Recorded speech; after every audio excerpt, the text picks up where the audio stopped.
நீங்க சொல்லிருக்கீங்க தமிழ்நாட்டுல பாஜக ஆட்சி அமைச்சா இது போன்ற குற்ற சம்பவங்கள் போதைப் பொருட்களை தடுக்கலாங்க. சேகர் பாபு சவால் விட்டுருக்கிறாரு. பாஜக தலைவர் அண்ணாமலை ஒரு சட்டமன்ற தொகுதியில நின்று ஜெயிக்கணும், ஒரு சாதாரண தொண்டனை நிக்க வச்சு நாங்க சோகடிப்போம். அண்ணா நல்ல வேலை அந்த கேள்வி கேட்டீங்க, பதில் சொல்லணும்னு வெயிட் பண்ணேன். அண்ணா ஒரு கம்பெனியில பாத்தீங்கன்னா 2 கிளாஸ் ஆஃப் ஷேர் இருக்கும். கிளாஸ் ஏ ஷேர், கிளாஸ் பி ஷேர். எங்களை பொறுத்தவரை ஒரே தொண்டன் தான். நாங்கெல்லாம் மோடியும் தொண்டன் தான், அண்ணாமலையும் தொண்டன் தான், KP ராமலிங்கமும் தொண்டன் தான்.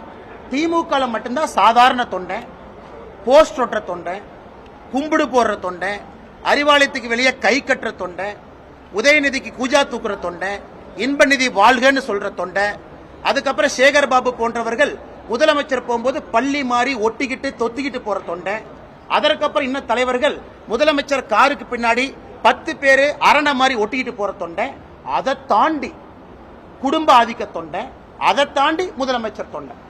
அவங்ககிட்ட கிட்டத்தட்ட 15 வெரைட்டி தொண்டை இருக்கு. 15 வெரைட்டில ஏதோ ஒரு தொண்டனை கூட்டிகிட்டு வா பாத்துக்கலாம். எங்ககிட்ட ஒரே ஒரு தொண்டன் தான். பாரதிய ஜனதா கட்சியில எல்லோரும் சாதாரண தொண்டர்கள் தான். மோடி வந்தாருன்னா பள்ளி மாதிரி நாங்க யாரும் ஒட்டிட்டு போக மாட்டோம். மோடி வந்தாலும் அமித்ஷாஜி வந்தாலும் கௌரவமாக ஒரு சீட்டு கொடுத்து சரிக்கு சமமாக ஒரு தொண்டனை அழைத்து செல்லக்கூடிய கட்சி பாரதிய ஜனதா கட்சி. ஆனால் இந்த 15 கேட்டகரி, ஆனா இந்த 15 கேட்டகரி தொண்டை பள்ளி தொண்டன்ல இருந்து, கும்பிடு போற தொண்டன்ல இருந்து, கூஜா தொண்டன்ல இருந்து ஏதாச்சும் ஒரு தொண்டன் அண்ணன் சேகர் பாபு கொண்டு வரட்டும். மதம் மாறியவர் சேகர் பாபு.